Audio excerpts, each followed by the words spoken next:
Why the hell did I put up with it for so long? I muttered, staring at the empty screen in front of me.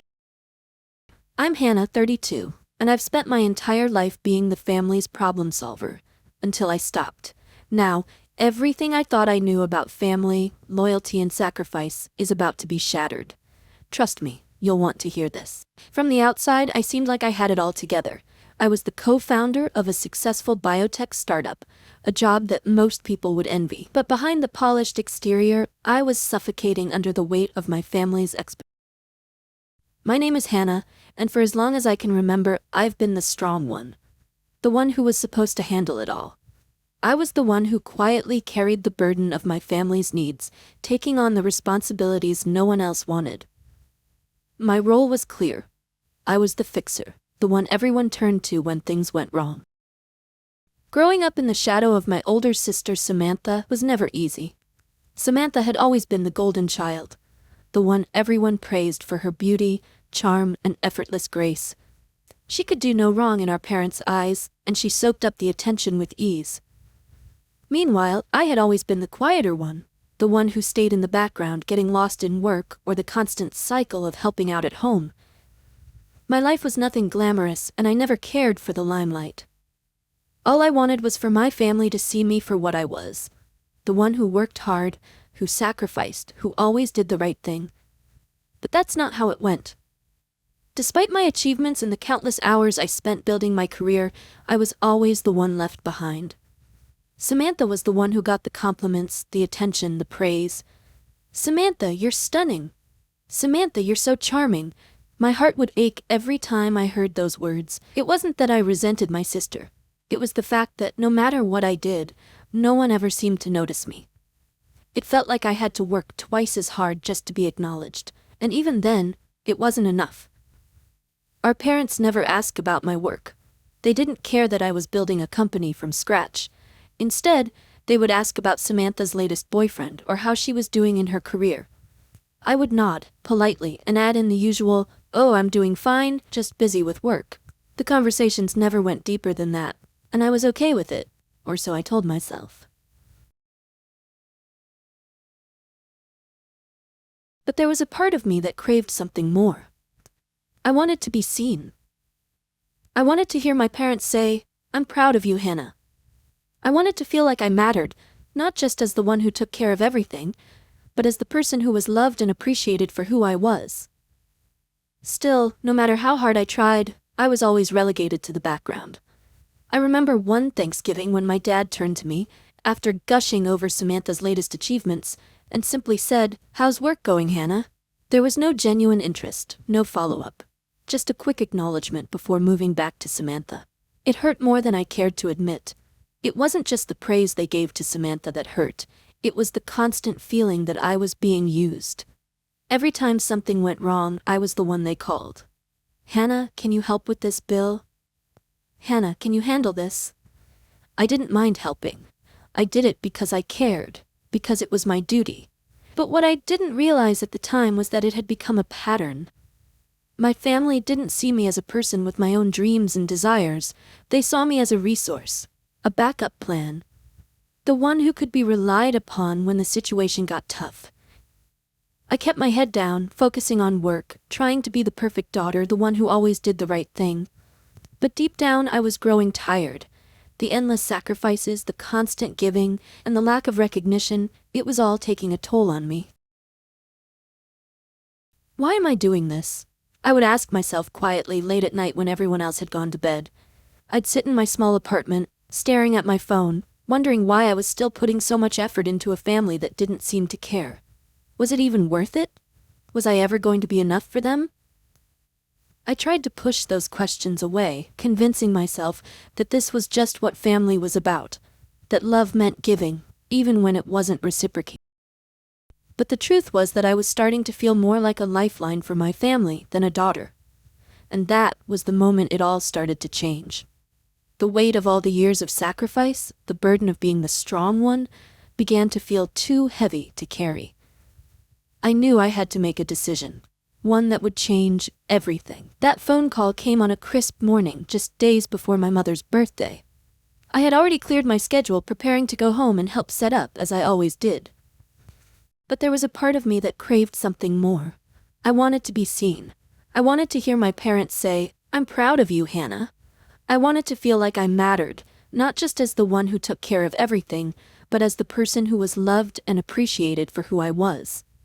Still, no matter how hard I tried, I was always relegated to the background. I remember one Thanksgiving when my dad turned to me, after gushing over Samantha's latest achievements, and simply said, "How's work going, Hannah?" There was no genuine interest, no follow-up, just a quick acknowledgement before moving back to Samantha.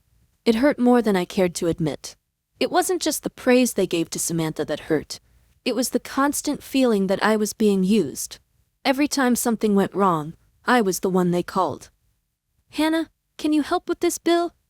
Hannah, can you handle this?"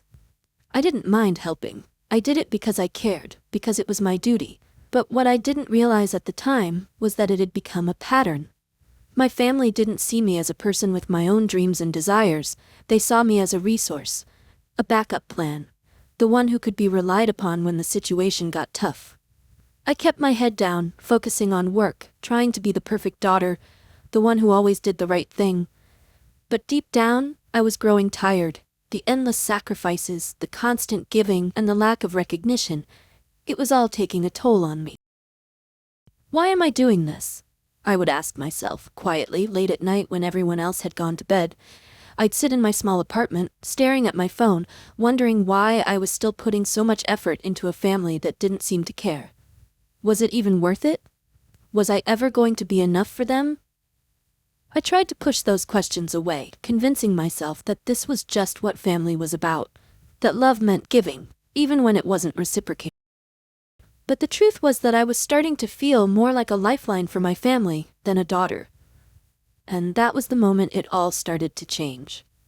The weight of all the years of sacrifice, the burden of being the strong one, began to feel too heavy to carry. I knew I had to make a decision, one that would change everything. That phone call came on a crisp morning, just days before my mother's birthday. I had already cleared my schedule, preparing to go home and help set up as I always did. After all, it was family, and my role had always been clear: help when needed, clean up when asked, make everything easier. But when I called my dad to let him know I'd be arriving early to help with the preparations, the conversation took a turn I didn't expect. His voice was stiff, colder than usual, and it immediately made my stomach tighten. There was something in the tone that made me uneasy, even before he spoke. "Nicole, if possible, don't come home this year," he said, his words deliberate and firm. I froze. It was like the ground had shifted beneath me. "What? Why?" I asked, trying to keep my voice steady, though a cold fear began to spread through my chest. "Claire is bringing her new boyfriend," he continued, his tone unchanged. "He's a CFO, well-spoken, successful. Your job, well, it's hard to explain. You showing up would just make things awkward. It's better if you stay." I blinked, stunned. Stay? I could feel my heart beating loudly in my chest, my breath catching in my throat. Is he really saying this to me? "Are you saying I make the family look bad?" I managed to get out, my voice trembling with a mixture of disbelief and hurt. "That I shouldn't come home because I'm an embarrassment?" The words stung. But instead of offering any comfort or denial, my father's response was cold, almost detached. "If you insist on coming, then don't call me your father." The phone went silent as he hung up, leaving me standing there, staring at the screen. I felt my whole body go numb, like I had been struck by something invisible. I didn't even realize that my hands were shaking until I tried to put the phone down. It wasn't the anger that hit me first, or the sadness, it was the realization that I had been dismissed. Completely. Not as a daughter, not as someone who mattered. In that moment, I understood something I had never fully acknowledged before. I was disposable to them. And I had been for years. I stood in my apartment, the empty silence surrounding me, feeling a rush of emotion that I couldn't quite place. I wasn't angry, not in the way I thought I would be. I didn't cry, I didn't scream, I just felt hollow. It was as if my entire role in their lives had just been stripped away, and for the first time I was faced with the cold truth. I was no longer the family's lifeline.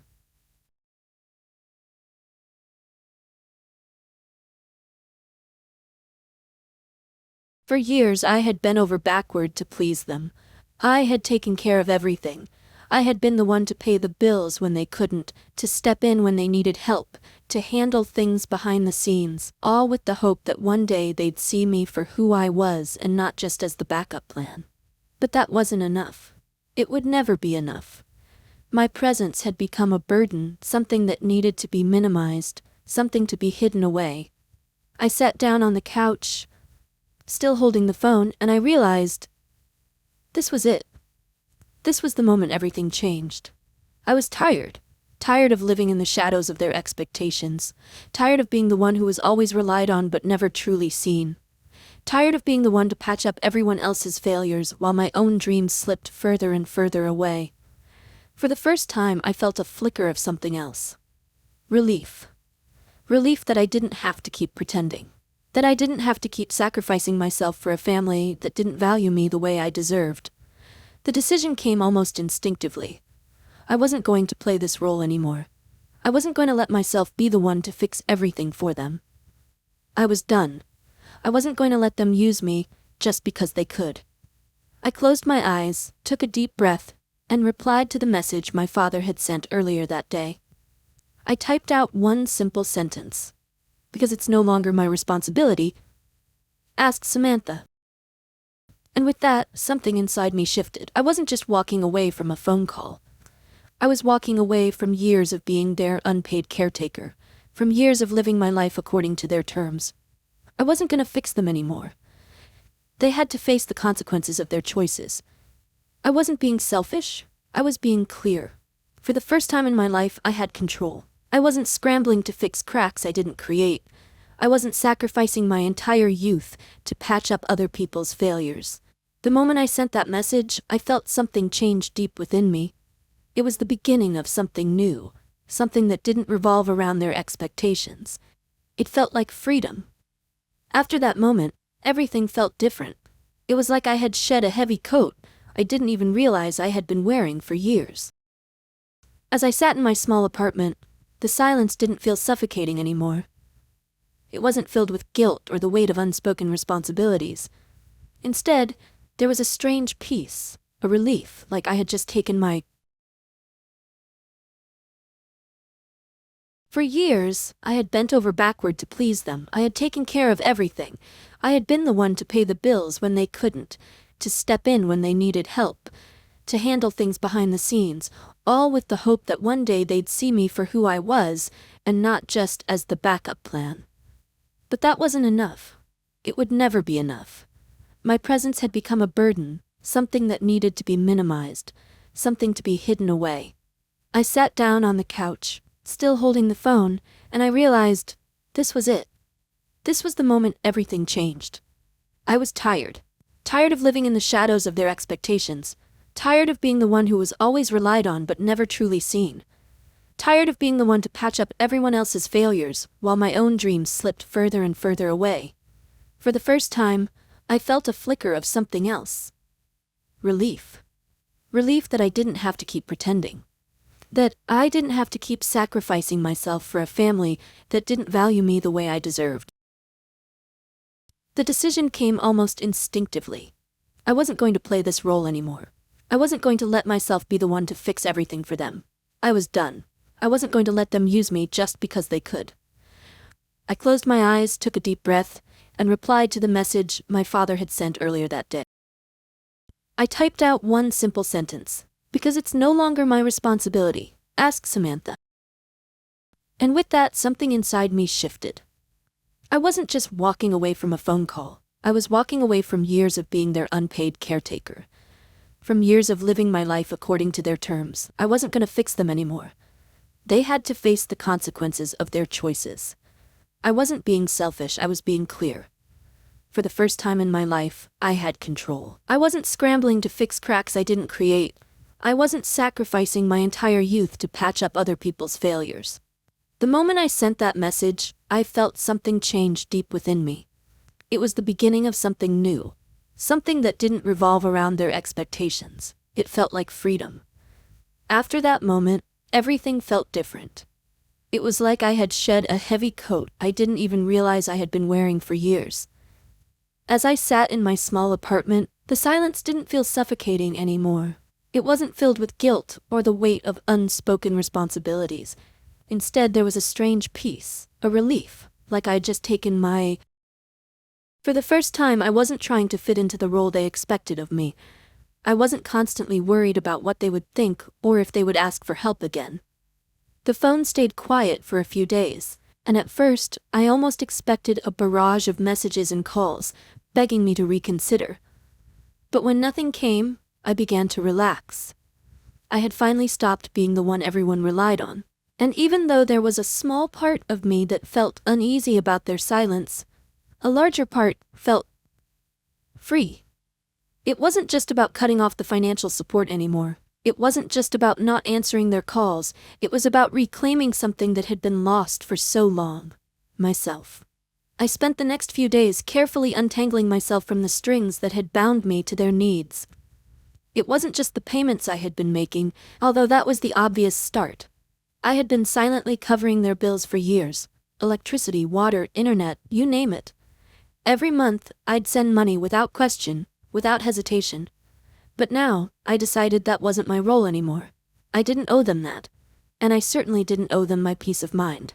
I opened my banking app and started canceling the automatic payments I had set up. It felt like a small ceremony, marking the end of an era, the end of being the one who quietly picked up the pieces. With each bill I canceled, a little bit of that old responsibility melted away, and I could feel myself growing lighter. By the time I had finished, I realized something important. This wasn't just about cutting off financial ties. It was about finally saying no. Saying no to being used. No to being the lifeline for a family that had never once asked me what I needed. And for the first time, I felt a small spark of pride in myself. After that, I did something I hadn't done in years. I bought myself a chocolate cake. It might sound silly, but for so long I had denied myself little pleasures like that. The money always had to go towards something more important, something that needed fixing. But this time, it was for me. And for the first time in years, I didn't feel guilty about it. I sat down with my cake, and for the first time in what felt like forever, I enjoyed it. I didn't worry about what I wasn't doing for others, I just was. The next day I slept soundly, not jolted awake by the anxiety of what bill I might have forgotten to pay. I woke up feeling calm. I wasn't carrying a mountain on my back anymore. I went to work without feeling the weight of my family's unresolved problems hanging over me. I even signed up for an online art class, something I had always wanted to do, but had convinced myself wasn't important enough to pursue. But now I knew better. My happiness, my well-being, my life, it was worth pursuing. And then, of course, the inevitable happened. The phone buzzed again. It was Samantha. Her message was exactly what I expected, full of guilt and accusations, claiming that I was being selfish. "You've always said family comes first, Hannah. Why are you abandoning us now?" I read the message over and over, as if trying to understand how it had come to this. Family. The same family that had used me, that had only ever seen me as a solution to their problems. The same family that never once asked how I was doing or what I needed. I didn't reply right away. I didn't need to. Instead, I closed my eyes, took a deep breath, and then responded with the truth. Family is about fairness and respect, not using someone until they're no longer useful. I hit send and sat back in my chair. There was no anger, no frustration, there was only clarity. This was my boundary. And I wasn't going to let anyone cross it. I wasn't responsible for their choices anymore. The silence that followed was different this time. It wasn't the uncomfortable silence of waiting for them to call, to beg for help. This silence felt like a weight lifting from my shoulders. It wasn't lonely. It was freeing. I knew they'd come back eventually. They always did when things got tough. When the bills piled up, when the house was at risk of foreclosure, when Samantha, with all her inheritance, still couldn't manage to pay a bill on time. But I was ready for it this time. Ready to show them that I was no longer the one who would sacrifice without so much as a thank you. This time, I would stand firm. And when that moment came, I wouldn't be there to fix their messes anymore. I'd be watching from the sidelines, just as I should have been all along. Because this wasn't just about setting boundaries. It was about taking back my life. Days passed, And the silence that followed my decision was both unsettling and liberating. I was used to the noise, the constant demands, the requests for help, the pressure of always being there to fix things. But now the quiet felt like a breath of fresh air. There was no more scrambling to find solutions for their chaos. There were no late-night texts, no urgent calls, no endless financial obligations hanging over my head. For the first time in years, I felt like I was truly living my life, not merely existing for the sake of others. But as the days turned into weeks, I started to realize something. There were consequences to my decision, consequences I hadn't fully prepared for. It wasn't just about cutting off payments or ignoring their calls. It was about the unraveling of a system that I had been a part of for so long. A system where I had been the glue, the one holding everything together, even though no one had ever acknowledged the weight of that responsibility. It started with a phone call from an unexpected source. Mrs. Lorraine, our elderly neighbor, who had lived next to my parents for over 2 decades, called one evening. Her voice was as calm and kind as I remembered, but there was a hint of concern. "Your mom asked if I knew anyone selling houses," she said, her words cautious. "I think they're not managing too well anymore." I felt a tightening in my chest as I processed the words. My parents had always managed to keep the house running despite their financial struggles. It had been the one constant. No matter how much they messed up or how many times I bailed them out, the house always stood as a symbol of stability. But now? Now, that stability was crumbling, and I wasn't there to stop it. I thanked Mrs. Lorraine and hung up, my thoughts swirling. It didn't surprise me, but it hit me harder than I expected. The house, the one I had worked so hard to preserve, the one I had sacrificed so much for, was now on the brink of collapse, and it was no longer my responsibility to save it. The realization sank in slowly like a heavy stone in my gut. All those years, all those payments, all that work, it had all been for nothing. Without me, my parents' system was falling apart. But it wasn't just the house. It was everything. A few days later, another message came through from my sister Samantha. I had almost forgotten about her, until now. "Are you kidding me right now? The power's about to be shut off? Are you really gonna let that happen to our family?" I stared at the screen, feeling nothing but a small, bitter laugh rise from within me. The same guilt-tripping messages, the same demands, as if nothing had changed. I read it over again, the words feeling more hollow each time. "Just a few payments," she had said. It always came down to that. It was always just a few payments.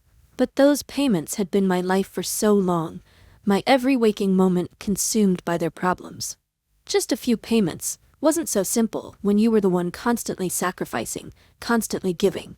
I typed back, "No, I'm just letting everyone take responsibility for their own choices."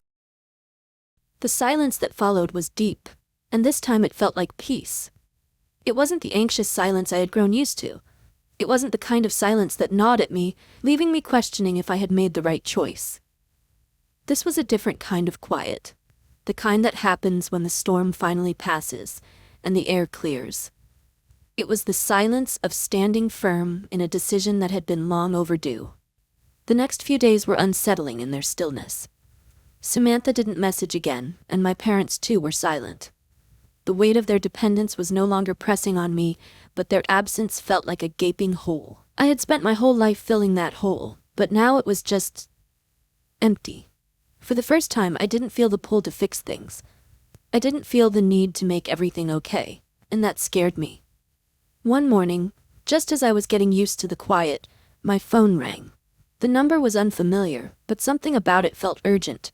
I answered, expecting it to be one of my family members, but instead, it was Mr. Walter, another neighbor who had lived nearby for years. "Hannah, are your parents okay?" he asked, his voice laced with concern. Denise asked what day it was, and she thought she got the date wrong. She just got a letter from the bank. It clearly says, "Notice of foreclosure." I stared at the phone, the words ringing in my ears. Foreclosure. It had come faster than I expected, but I wasn't surprised. 4 weeks had passed since I stopped all support. 4 weeks, and the house I had worked so hard to protect was now beyond saving. I took a deep breath and set the phone down. The old, familiar pang of guilt tried to make its way into my chest, but I fought it off. This was the consequence of their choices, not mine. I had warned them, time and time again, that they couldn't keep relying on me forever. And now, as the reality of their situation hit them, I couldn't help but wonder if they even truly understood the gravity of it. The house, once a symbol of my family's fragile stability, was now a broken reflection of years of neglect. And for the first time, I didn't feel the urge to step in and fix it. I had made my decision. They had made theirs, and now they had to face the consequences of their actions. It wasn't an easy realization, but it was one I had to come to terms with. And as I stared out the window, watching the sunlight filter through the trees, I knew this was just the beginning. The end of my role as the family's caretaker. The beginning of my life without the weight of their expectations on my shoulders. I wasn't going back. I couldn't. It was only a matter of time before they came back. I knew that. The silence I had welcomed with relief was always going to be temporary. Eventually, when the weight of their decisions became too much to bear, they would come knocking on my door. And when that moment came, I would have to be strong enough to stand firm. I wasn't ready for how quickly that moment would arrive. It was a cold Wednesday afternoon, the kind of day where the gray sky seemed to hang heavy, and I was lost in a photography project I had been working on. The quiet hum of my apartment felt oddly comforting, as if I had finally found the peace I had been searching for all these years. But then, my phone buzzed. One of those messages I had been dreading. It was from Samantha. "Hannah, I just need 5 minutes. Please, just 5 minutes. Mom and Dad are in real trouble. Please, I don't know who else to ask." Her words were frantic, desperate. It was a tone I hadn't heard from her before, and it made me hesitate. She had never asked for my help with such urgency. This wasn't the usual demand for money. This wasn't her casually expecting me to bail them out. She sounded overwhelmed. It took me a moment to gather my thoughts. I knew what was coming. She wasn't just asking for a quick fix. She was asking for me to step back into the role I had left behind. She was asking me to rescue them again. I closed my eyes, setting the phone down beside me. I could feel the old pull, the familiar tug at my heart, the instinct to help, to make things right for them. For so long that had been my purpose. To be the one they could rely on, to be the one who made everything easier. But that wasn't my role anymore. And as much as it hurt, I knew I couldn't go back to that. I had already made my decision. I couldn't sacrifice myself again for a family that had never truly seen me. I stood up slowly, my eyes still fixed on the phone, fighting the overwhelming desire to pick it up and make it all go away. I had spent my life trying to fix things for them, trying to be the daughter they wanted me to be. But I had finally come to realize that they didn't need me to be the fixer. They needed to learn how to handle their own problems. And I had to stop being the one who shielded them from their mistakes. My hands trembled as I typed a response, trying to keep my voice calm and steady. "I'm sorry, Samantha, but I'm not the one who can fix this anymore. You need to figure it out on your own." I hit send, the words hanging in the air, heavy with finality. The sense of relief that followed was immediate, almost overwhelming. I wasn't going to back down. I wasn't going to let myself be dragged back into their cycle of dependency. The minutes that passed after sending that message felt like hours. I waited, but the reply never came. There was no angry response, no pleading. The silence that followed felt different than before. It wasn't the silence of tension or the quiet before the storm. It was the silence of acceptance, of understanding that I wasn't going to be their savior anymore. And as strange as it seemed, that silence brought me peace. A few hours later I heard a knock on my door. I hadn't expected it to come this soon, but there she was, Samantha. She stood in front of me, her eyes wide with panic, a wrinkled hoodie clinging to her body like she had just come from a long, stressful day. She clutched a stack of papers in her hands, her fingers trembling slightly. "I just need 5 minutes," she said, breathless, almost pleading. "Just 5 minutes, Hannah. I don't know what else to do." I looked at her for a long moment, my heart aching at the sight of her desperation. It was hard seeing her like this, knowing how much she had always depended on me. But I wasn't that person anymore. I wasn't going to be the one to fix everything. "What's this?" I asked, pointing to the papers in her hands. She paused before answering, her voice shaky. It's the bank. They're threatening to take the house. I don't understand the terms they're using. It's all so complicated. I just need your help talking to them. Please. I raised an eyebrow. What about the inheritance you got? My voice was casual, almost detached. Her eyes darted down. It's tied up in an investment portfolio. If I withdraw it now, there's a penalty. I didn't think it would spiral this fast. You didn't think, I repeated, the words leaving a bitter taste in my mouth. You signed for everything without hesitation, but you didn't think about what would happen if things went south, did you? Her silence was deafening. She looked down, her shoulders sagging. She didn't have an answer for that. And she never would. I stepped back, slowly closing the door between us. You didn't think like always, Samantha. She stood there for a moment longer, not saying a word. I watched her through the gap in the door, her face pale and tired. Finally, she turned and walked away, her footsteps echoing down the hallway as I watched her leave. This was the lesson she needed to learn. Everyone stumbles, but no one grows if someone is always there to catch them. I wasn't going to be that person anymore. Days turned into weeks, and the silence continued. But it was never truly peaceful. It was the kind of silence that felt like a storm was brewing just out of sight. As much as I tried to fill my days with work, new hobbies, and my photography class, the weight of my decision hung in the back of my mind. I knew my family wasn't going to let me go so easily. They never did. I was sitting at my kitchen table one morning, sipping my coffee and scanning through emails, when my phone buzzed. It was a message from a coworker, Olivia, who worked with me at the art center. Hannah, are you on Facebook? You should check your mom's page. She's posting some unbelievable stuff. I frowned. I hadn't checked my parents' social media in weeks, but something in Olivia's message made my heart skip a beat. I opened my Facebook app and searched for my mom's profile. What I saw made my blood run cold. The posts on her timeline were an emotional outpouring of grief and confusion. There were pictures of our old house, long, nostalgic captions about how heartbreaking it was to see one's own daughter turn her back on family. The post was accompanied by a photo of the house, the place I had spent my childhood, and the very place I had fought so hard to protect for them, only to have it crumble when I stopped playing the role of the family's savior. Her words stung. It's heartbreaking when your own daughter turns her back on family, abandoning sick and aging parents, refusing to help in our time of need after everything we sacrificed. The comments were full of sympathy, with people offering comfort and judgment for the ungrateful child who dared to stop sacrificing herself. I couldn't believe it. This wasn't just a private family matter anymore. This was a public attack, an attempt to make me the villain in a story that wasn't even mine to tell. The world was seeing this one-sided narrative, where I was the selfish one, the ungrateful daughter who had abandoned her family. I scrolled down and found more posts. My father's had the same tone. We thought Hannah was someone who loved her family, but when we needed her the most, she walked away without a word. The house is about to be taken, and she acts like nothing's happened. Then came Samantha's post, the final blow. Her words were sharp, mocking.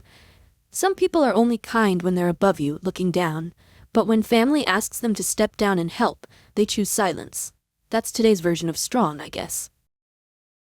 I sat there, staring at the screen. I wasn't angry, though I should have been. I wasn't hurt in the way I expected. Instead, I just felt tired. I had expected them to guilt-trip me, to manipulate me into feeling like the bad guy, but I hadn't anticipated it would come in such a public way. The idea that they were airing our dirty laundry for the world to see, painting me as the villain in this drama, left me with a hollow feeling. But it wasn't anger. It was just exhaustion. But then, something inside me shifted. I realized something crucial. I didn't have to let them control the narrative anymore.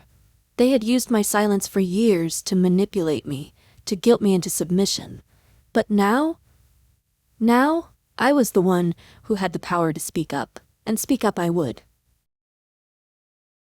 I opened my laptop, logged into my own Facebook account, and began typing. I didn't need to explain myself to them anymore, but I needed to speak the truth. I couldn't let their version of events be the only one people saw. My family is sharing a one-sided story. So to be fair, here's the truth from my side. I attached screenshots of the mortgage payments, the utility bills I had paid for years, and the last text I had received from my mom, asking for $20,900 to save the house. I included a copy of the will with Samantha's name as the sole beneficiary, no mention of me. I ended the post with one simple sentence. My silence wasn't consent. I was just waiting for the right moment to tell the truth. That moment is now. I hesitated for a second before I hit send. A part of me worried about what they would think, about the damage this might cause, but the other part of me, the part that had spent years trying to be the perfect daughter, trying to please everyone, was gone.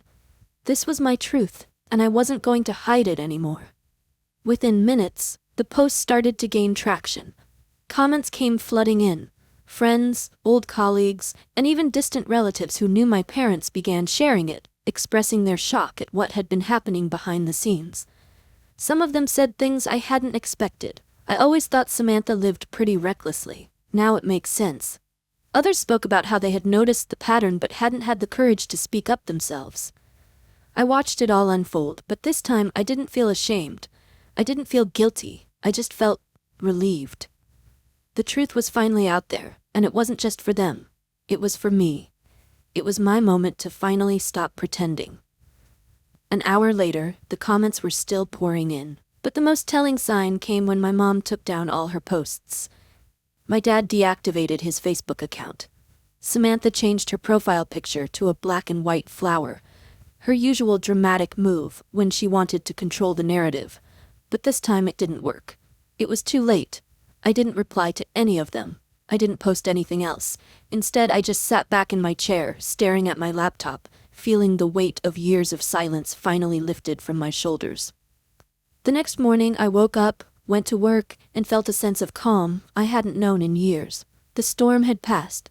I had spoken my truth, and now there was nothing left to say. I had freed myself from their expectations, their manipulation, and I wasn't going back. The days that followed were a strange mix of peace and reflection. I didn't expect the fallout to come so quickly, nor did I anticipate the weight of freedom to feel so unfamiliar. My family had always been there, lurking in the background of my life, their needs and demands casting a long shadow. But now that they were gone from my daily existence, I realized just how much their expectations had defined my life for far too long. Without them, I could breathe again. I could finally think for myself. And for the first time, I didn't have to ask, what do they want from me next? I woke up each morning with a sense of lightness. The kind of lightness that comes when you no longer carry someone else's burdens on your shoulders. I no longer had to worry about the next bill they would forget to pay, the next crisis they would create, or the next time Samantha would text me demanding help. I could live my own life, on my own terms, and that realization was both freeing and terrifying. I started going to work with a sense of purpose I hadn't had in years. Photography had always been my passion, but I had never found the time or space to nurture it. I had convinced myself that it wasn't important, that I had to focus on my family's needs first. But now, with no obligations pulling me away, I dove into my work. I felt my creative energy flowing again, something I had lost under the weight of endless sacrifices. I had always dreamed of leading workshops, sharing my passion with others, but I had never believed I could do it. Now, I was doing it. I started teaching photography to high school students, and their excitement and fresh perspective reminded me of the joy that photography once brought me. They saw the world through new eyes, and I realized for the first time I was too. In the evenings, I signed up for a part-time video editing course. I had always wanted to learn it, but every time I considered it, I pushed it aside, telling myself that I didn't have the time. But now, I had all the time in the world. And with every lesson I completed, I felt a sense of fulfillment that I hadn't felt in years. I was growing, evolving, discovering pieces of myself that I had long forgotten. The real shift, though, came when I started to realize that my life wasn't just about finding new hobbies or focusing on my career. It was about rediscovering myself. I had spent so many years trying to be someone I wasn't, playing the role of the perfect daughter, the perfect sister, the perfect caregiver. But now, I was learning who I truly was outside of those roles. I wasn't Hannah the fixer anymore. I was just Hannah. And that was more than enough. One afternoon, after a long day of work, I decided to take a walk. The fresh air felt good on my skin, and as I strolled down the quiet street, I realized just how different life felt now. It wasn't perfect, but it was mine. I wasn't constantly looking over my shoulder, wondering when the next crisis would hit. For the first time in a long time, I felt present. I stopped to buy a coffee at the local cafe, something I used to enjoy, but had always pushed aside in favor of something more urgent. I sat outside, sipping my drink, and smiled as I watched people walking by, lost in their own lives. And I realized I was living my own life now. But just as life seemed to be settling into a rhythm, an unexpected message arrived. It was from Ben, an old classmate of mine who had become a real estate agent. We hadn't spoken in years, but he reached out, concerned. "Hannah, is your parents' Bilek house on Vine Street? My team mentioned it. They're urgently looking to sell. Sounds like it's at high foreclosure risk." I froze for a moment. The house. The one I had tried so hard to save. I had known it would come to this, but still, hearing about it felt like a punch to the gut. I hadn't expected to feel anything, not after everything. But there it was. A wave of emotion that threatened to pull me under. I thought about all the years I had spent maintaining it. All the times I had saved it from falling apart. And now, it was gone. No one left to fix the roof, no one left to keep it from crumbling. But I didn't feel the familiar urge to jump in and fix it. I wasn't responsible for it anymore. I wasn't the one who had signed up for the never-ending job of saving everyone else. Instead, I sat back and took a deep breath. I had to let go. The house was a symbol of all the sacrifices I had made for my family, of all the things I had given up for them. But that chapter was closed. The house, like my role in their lives, was no longer my responsibility. The following day, I received a call from an unexpected number. It was from Lorraine, the elderly neighbor who had always kept an eye on my parents' house. "Just wanted to check in, Hannah. I see your parents have moved back in with Samantha. They're struggling, but I just wanted to let you know, there's no more saving that house. They've run out of options." I listened to her voice, but this time, I didn't feel the familiar pang of guilt. I felt nothing but calm. I had done everything I could for them. I had tried to hold the family together, but they had chosen to let it fall apart. It wasn't my burden anymore. The weeks that followed felt like a slow, steady march towards something I couldn't quite name. There was still the occasional pang of doubt, the lingering question of whether I had done the right thing. But with each passing day, the answer became clearer. I had made the right choice for myself. I had finally broken free from the cycle that had defined my life for so long. I knew the path ahead wouldn't always be smooth. There were moments when the silence from my family felt like a weight, when I would wonder if they were truly done with me, if I had been too harsh. But those moments were fleeting. The peace that had begun to settle into my life felt more profound than any fleeting guilt or doubt. I was no longer carrying the weight of their expectations. I had shed the role of the family caretaker, the good daughter, the one who always sacrificed herself for everyone else. And in that freedom, I had found a version of myself I didn't know existed. One night, as I sat in my apartment, sipping tea and watching the rain softly fall outside, I received an unexpected message. It was from my mom. "I know you probably don't want to hear from us, but I wanted to apologize for everything. I realize I haven't been a good mother. I never truly understood how much I was asking of you, and I'm sorry for that." I read the message over and over, unsure of how to react. The words felt like they had been years too late, but still, they were there. The apology that I had once longed for. But for some reason it didn't bring the relief I expected. Instead, I felt an odd sense of indifference. I had spent so many years waiting for this moment, and now that it had arrived, it didn't feel as significant as I thought it would. I took a deep breath, set the phone down, and thought about it for a while. What did I need from them now? What did I need from my mother, who, despite the apology, had never truly understood the weight of my sacrifices? I realized that, at this point, I didn't need anything from them anymore. The apology, while meaningful, didn't change the fact that I had already moved on. I had already found my peace. I didn't reply immediately. Instead, I took the time to reflect. This wasn't about getting closure or forcing a reconciliation. It was about me, about my journey to finally understand that I was worth more than I had allowed myself to believe for so long. The next morning, I wrote a simple reply. "Thank you, Mom. I appreciate your words." That was all. No further explanation, no rehashing the past. I had nothing left to prove and nothing left to give. Life continued, but now it was my life. I went to work, I pursued my hobbies, I traveled, I met new people. I felt lighter than I ever had before. For the first time, I could say no without guilt. I could focus on what made me happy, and I could build a future that didn't revolve around the constant fear of disappointing my family. A few months later, as I was walking down the street, I ran into an old friend, Lisa, from college. She stopped me, eyes wide with surprise, and gave me a warm hug. "Hannah, you look different, lighter, maybe?" she said with a smile. I nodded, feeling the truth of her words deep within me. I was different. I had changed. "I've learned to say no," I replied, smiling back at her, "and for the first time it feels right." That conversation, brief as it was a reminder of how far I had come. I was no longer the person who had allowed herself to be swallowed by her family's needs. I was no longer the one who constantly bent to meet others' expectations. I was finally living for me. The following spring, I took a solo trip to Seattle. It was something I had always wanted to do. Visit the famous Pike Place Market, see the Space Needle, and simply spend time alone, exploring. I had traveled with my family in the past, but this time it was different. This time I was doing it on my terms. I spent the days wandering the city, capturing moments through my camera lens.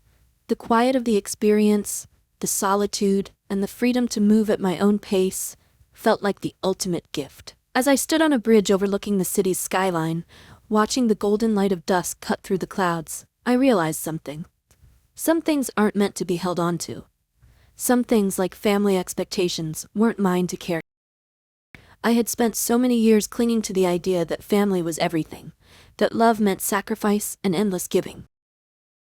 But I had come to understand that true love, the love that was worth giving, came with respect, not obligation. And with that understanding, I finally let go.